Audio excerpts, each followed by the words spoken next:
Well, the short answer is really it hasn't.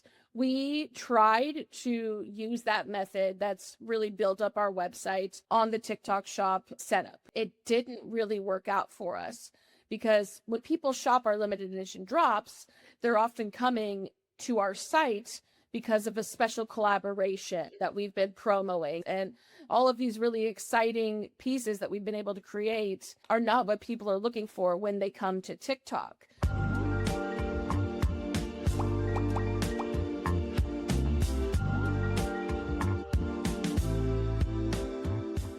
Hello, I am Brianna Doe, and this is Stop the Scroll. Let's get into the content that makes us stop, click, and care. So today we're going to talk about one of my favorite topics, TikTok Shop, where I spend way too much money. TikTok Shop hasn't just shortened the path from discovery to purchase, it's fundamentally restructured how we want things. We used to seek out products based on preferences we already had, and in my opinion, now preferences are more surfaced for us in real time by an algorithm optimizing for conversion. I don't think the question is whether this is good or bad. I think it's more if your tastes are being predicted and served before you even articulate them to yourself, are they still your tastes? And is it more of a chicken and the egg situation? So for this conversation, I've brought on one of my favorite people and probably the most well-versed person in this.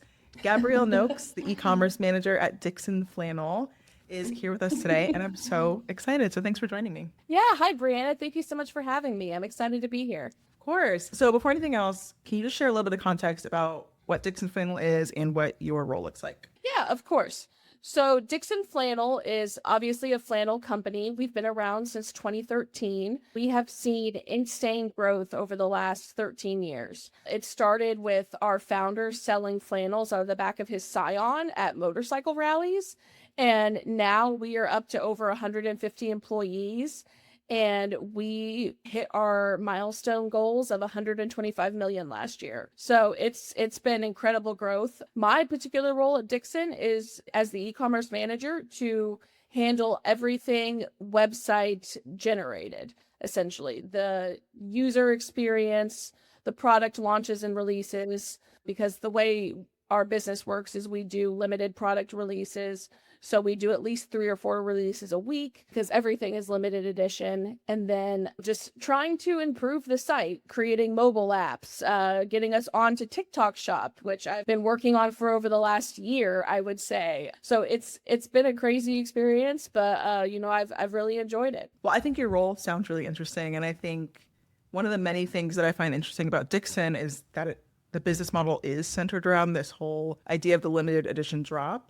I think a lot of brands toy with this, for certain product launches or releases, but it's an entirely different beast, I'm sure, to actually build like your e-commerce strategy around it. What I think is especially fascinating about that is that TikTok Shop, in my opinion, inherently isn't a platform where people can take advantage of limited edition drops in that way. Like you're more scrolling and impulse buying. So if Dixon's whole thing is once it's gone, how has that played out with TikTok? Well, the short answer is really it hasn't. We tried to use that method that's really built up our website on the TikTok shop setup, and it didn't really work out for us because when people shop our limited edition drops, they're often coming to our site because of a special collaboration that we've been promoting. We've worked with a lot of really exciting bands like Metallica and Slipknot and 3 Days Grace, and all of these really exciting pieces that we've been able to create are not what people are looking for when they come to TikTok. We found that most of our customers that were shopping us on there were, even if they were people that didn't or that already knew who we were buying more essentials. Like the first order we received on there was a pair of socks. Since then, we've been putting more of our evergreen items on the site because we are on TikTok, because we do carry items that we restock. It's mostly our flannels and our party shirts and bamboos that are limited edition, but we do have items that we bring back regularly, like our chino pants, our chino shorts.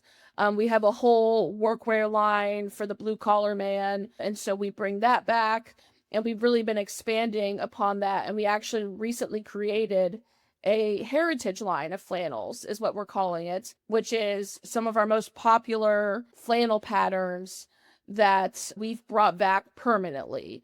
So like what we call our red rum flannel, it's a classic red and black kind of lumberjack style flannel. So we've been putting those onto our TikTok shop and have found that that's been doing significantly better than anything limited edition, because I think when you're scrolling, you're on TikTok and you're scrolling, at least for me, I know if there's something in the back of my mind that I know I need and I see it right there in front of me, I'm more likely to buy it. So we've been selling more of our chino pants. We've been selling more of our hybrid shorts. So, more of our restockable evergreen items are what does better on the TikTok algorithm. And what different methods did you try before deciding, okay, like the collector mindset, for lack of a better term, isn't going to work here? These limited drops aren't going to work here. Did anything show more success than others before you pivoted to more of the heritage items? The method we basically tried was just kind of the same thing we've done throughout all of our social media. Anytime we had an exciting collaboration coming out, or we had a really cool colorway, even if it wasn't a collaboration being released, we'd make a video surrounding it and promoting it. We'd tag the products. We'd push it out in ads. We would really try and get it out to the audience. But I think one of the issues we were running into was, I think with TikTok, a lot of people get concerned that it's actually the legit product. And so if it's a collaboration or something they're really excited for, they're going to go to the website to actually purchase it rather than TikTok. Because there are so many fraud, like we've run into so many just fraud ads and fraud profiles and just scammers. And so that is a concern with TikTok, I believe. But we also just found that method wasn't really working because our audience is not on TikTok. We were assuming they were. And while our audience tends to lean, I'd say about 80% of our audience is male, and they're probably anywhere from 40 to 65. Very much the like biker type of guy. Older, might not know technology or social media very well because they didn't necessarily grow up with it. Realizing we've had to expand into a whole new audience on TikTok. So the method we've been using wasn't actually working for this new audience because they had no idea who we were. So who are you now targeting on TikTok? Like, what's the demographic? I mean, obviously, we're trying to expand our audience. We've been creating more lines that we hope to appeal to either, different genres of people. And I know people don't really fall into genres, but like what I mean by that is we've created some lines that are more based on like the skater vibe and the surfer vibe and communities that are going to have more of the, younger generation. Because if we only focus on the generation we have, it's not going to be sustainable down the line. So we're trying to open it up and bring in a younger audience, but also teach them how the brand works so we can eventually get them off TikTok and onto our site. This is really fascinating because I think a lot of companies wouldn't pivot like their business model so intentionally or strategically to cater to a different demographic or a different channel. Like, I mean, I know there are going to be brands out there that will just keep trying to push the same model. Like, no, we're just going to keep trying the limited drops, see what works, like see how we have to adjust our messaging. Why do you think it is that your team decided to just kind of embrace it and shift? Because that seems like a pretty substantial shift to how Dixon approaches their product lines. I will say in the beginning of signing on to TikTok and getting, set up with the shop, there was a lot of disagreement on the team of whether or not this was something we really wanted to do. We had members that, really felt this could be a real avenue of revenue for us. And then others that thought there's no point in doing this. Our audience doesn't use TikTok. What's the point in trying? It was kind of difficult to reach an agreement to finally just say, okay, here's what we're going to try. If this doesn't work, we'll try this. And so obviously the people that wanted to continue on with our usual method, that's the method we tried first, discovered it didn't work. And so then the other side was like, well, let us try it this way, And one motto that we say at Dixon a lot is just because this is how it's always been done doesn't mean this is how it should continue being done. Like if there's a better method or opportunity that we can take advantage of, we will. We've seen that with just even our employees. Like when I started there, probably it's been about 6 years ago now, most of our employees were in that older generation. They were very much solely biker type guys. And now we have people that we've brought onto the team, specifically the marketing teams that are younger and, they know about bikes, but they also know about extreme sports and they know about skating and surfing and, all these other avenues that we hadn't originally thought about, but it's allowed us to really expand because we're always trying to remain open to new ideas. And so it was a bit difficult to get people to agree to make such a shift onto TikTok, but if it's going to work for us, which hopefully it will continue to see improvement, but it was a bit difficult getting there. Something you said earlier was interesting about how you've had different spam accounts pop up trying to impersonate Dixon. That makes me wonder too about the idea of like TikTok is, in my opinion, unique in the sense that you can scroll, you can really like somebody's, one piece of content or one video, maybe even buy something that a brand just posted about and then keep scrolling and completely forget about them. I think it's just easier to do that on TikTok. And so I'm curious how trust plays a role in how you are approaching like building an e-commerce strategy on TikTok shop. Like, it's a very broad question, but how are you thinking about trust and kind of building like more of a fan base rather than just an audience? I mean, the scammer sites and the ads they've been very difficult to deal with because they're getting so smart anymore. Like there are so many sites that we've run into that we have been unable to get taken down because when you click on their ad, it takes you to their URL, but it shows you all the ripoffs of our products. However, if you go to just that URL without clicking through the ad, it shows you some really generic women's clothing website. No matter how many times you type in the URL, and if you search Dixon or search flannel, nothing comes up. So they're getting more and more intelligent in how they do this. It's been hard to build that trust with a new audience because, we're seeing so many of these ads popping up. We had to sign on with a new company whose whole goal is to take down these scam ads and scam websites. They have a relationship with, Meta and TikTok so they can get these sites and ads taken down within hours. But, when you run into issues like we have with some of these URLs, we just can't get them taken down because we can't prove that they're ripping us off. But even just looking at the comments on those ads, there are so many comments on the scam ads that I've seen, just even when I'm just scrolling, like I've been receiving those ads, comments of people saying like, this store is a scam, don't purchase from here, or this company is trash, they took my money but didn't give me anything. And so we've been really having to use our official accounts and official social media platforms to try and educate the audience that we have as much as we can. And we haven't necessarily nailed down a method to educate this new audience that we're trying to bring in to make them part of our fan base.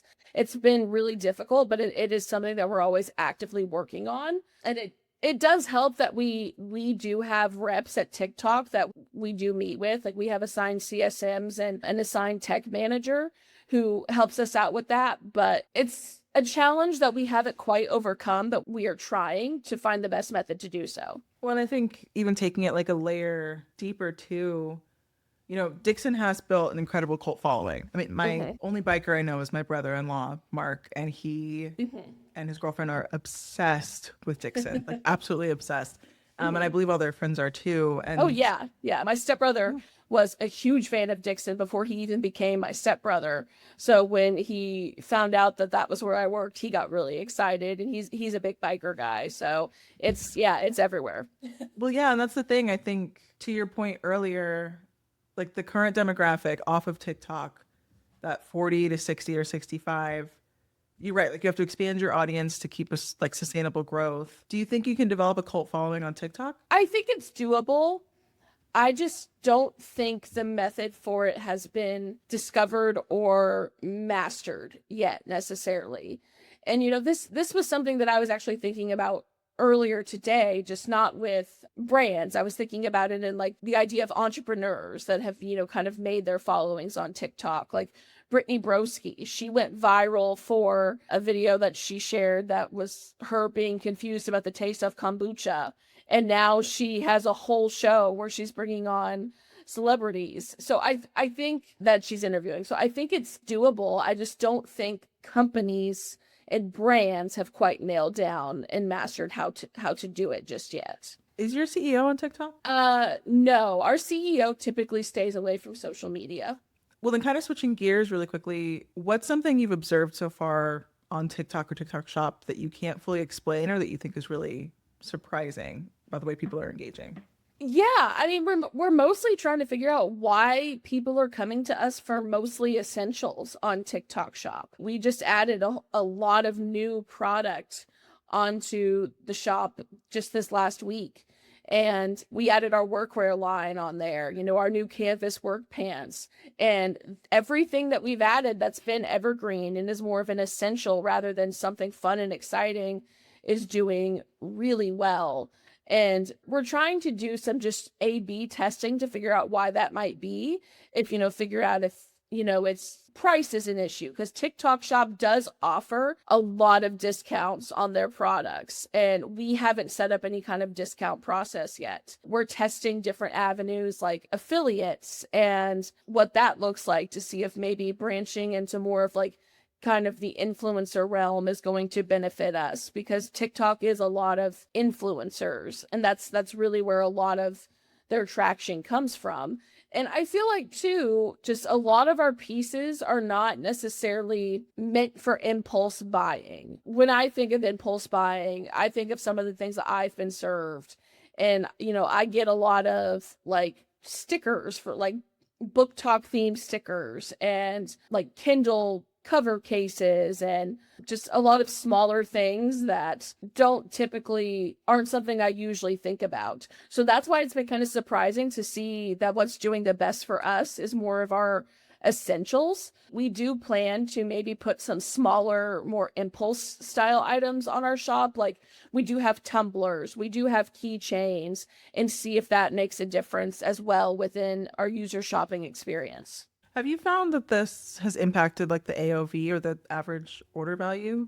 Is there a big discrepancy or a big gap between what that looks like on TikTok Shop versus, I don't know if you're on Shopify, but Yes, we're on Shopify. Our Shopify AOV is significantly higher than TikTok Shop, and we haven't received enough TikTok Shop orders for it to really have an effect on our Shopify numbers, because we originally launched with TikTok Shop and then we had our shop completely taken down by TikTok. And so we had to go through the process again and relaunch after providing so much paperwork, so much proof essentially that we were the legitimate company. And so we haven't really pulled enough data from it to really get an accurate reading. I'm curious, you mentioned that you have like TikTok support that helps you, like an account manager, things like that. Are there things that they are having you optimize for that you wouldn't otherwise expect? They have been strongly pushing the affiliates.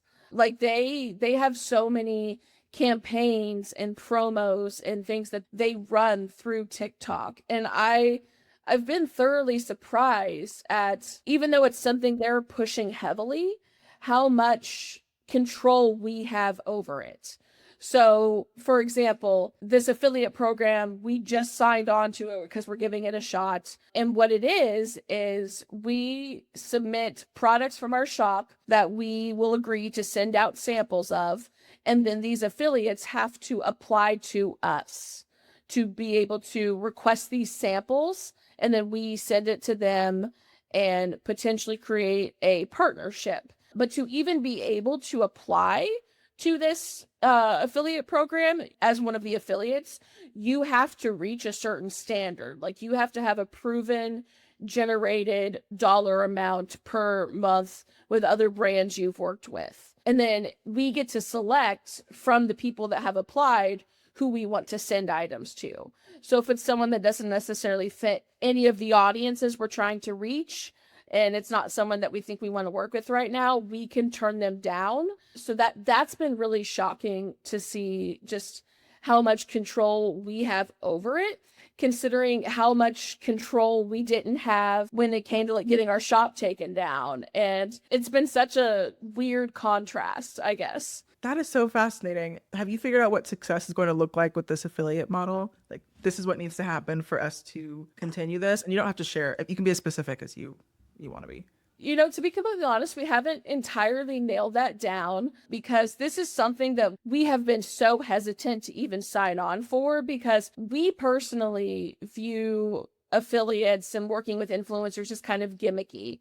And Dixon typically tries to stay away from that influencer or, particular person we've worked with in that capacity. We've done sponsorships of like different athletes. Like we have a female NASCAR driver who we've sponsored, and we have Travis Pastrana that we've sponsored, who he's known for all kinds of crazy stunt work that he does, like jumping a limousine over 6 buses and stuff like that. So we've been really hesitant to do it, and it's actually been something we've gone back and forth on since probably, I would say November, most likely. November of 2025? Yeah, November of 2025. And then we recently brought on a new team member who has both e-com and marketing experience.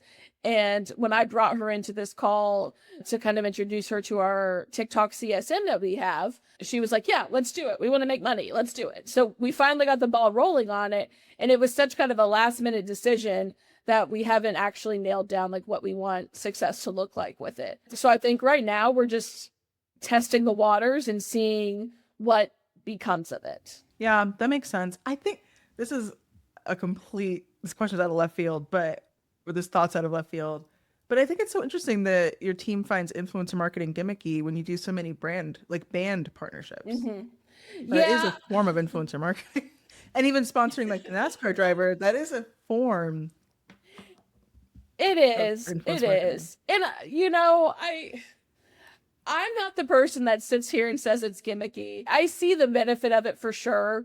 And it's not that we necessarily haven't done versions of it, because yes, we've done sponsorships, but we've also if we've seen someone on a TV show wearing there's that TV show on National Geographic, it's like Gold Rush or something, like those people that go gold hunting.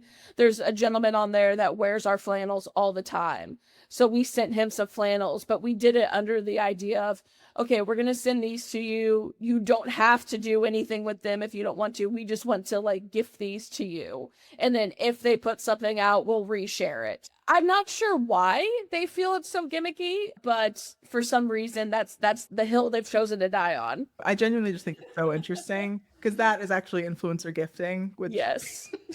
That's a story. That's another episode. We'll talk about that another time. Yeah. But I love it. Is there anything else that you want people to take away from this? Anything that you've just found particularly interesting? One thing that I found really interesting is just how common these like going back to the scam sites and scam ads, how common these are, because I think, like I mentioned, we had to build our store twice. Because the first time we received a bunch of violations because we tried to sell some collaboration items on our shop. And so we got fully taken down because they assumed we were scammers. And so we had to go through a whole process of providing proof of our trademarks, providing a letter saying that we have the authorization to sell these collaborations and that they are legitimate collaborations. And it was a whole 3-month-long process of getting everything approved and signed on. So it's been very interesting to see just how common these scam sites are and how difficult it's been to get them taken down is one thing I find interesting. But if you can find a legitimate brand, just know they probably went through all kinds of hoops and hurdles to actually get their stuff onto TikTok Shop. And then another thing that I found really interesting, completely separate from the scams and, the ads and fraud and all that, is how much people assume TikTok is focused on the algorithm or it's based on the algorithm. But there is actually so much that happens behind the scenes with if you're a large enough brand that really influences the algorithm. Like, Tell me bef- more, Gabby. like before we got our shop up for the second time, we did not have an assigned CSM. We did not have an assigned tech person. We just put our shop up, it got taken down, and we were like, well, what do we do now? And so it's been interesting to see just how much effort and time TikTok puts into their larger brands that are willing to sell on their shop. Like, I can think of so many smaller shops that probably don't get the same benefits that we do. They'll push our tech person will reach out and ask, do you want us to boost any ads? Do you want us to focus on any of your particular products that you want us to like push a little harder? Our CSM is regularly talking to us about affiliate programs and different campaigns coming up that are meant for brands of our size, that are not available to like some of these smaller brands. It's really interesting to see, just while a lot of it is algorithm based, there is also so much else going on, and it's almost kind of like you have to be a member of the club to get the real benefits and do really well on TikTok Shop. Man, I have a million and one questions, but I feel like that will just open a can of worms. We should do a part two sometime, like touch base in 6 months and see where you're at with the affiliates and then talk about it. Because I think that's really interesting. I'm sure you hear this phrase all the time, or a version of this phrase, like the algorithm is listening to us or our phones are listening to us. And I've been doing a lot of research about that for a newsletter article and kind of diving into, okay, are our phones actually listening to us? How are algorithms manufactured on the back end to actually kind of inform what we're interested in and also speak to our current interests? And like how much of it is, pre-planned. So I just think that's really interesting. Fascinating. Okay. Amazing. Well, I'm fighting the urge to ask you more questions on that, but I think we should actually plan on doing part two in Okay. like 6 months. Okay. Yeah, that sounds great. Well, thank you so much for stopping by, Gabby. And if you enjoyed this episode, hit subscribe wherever you get your podcasts.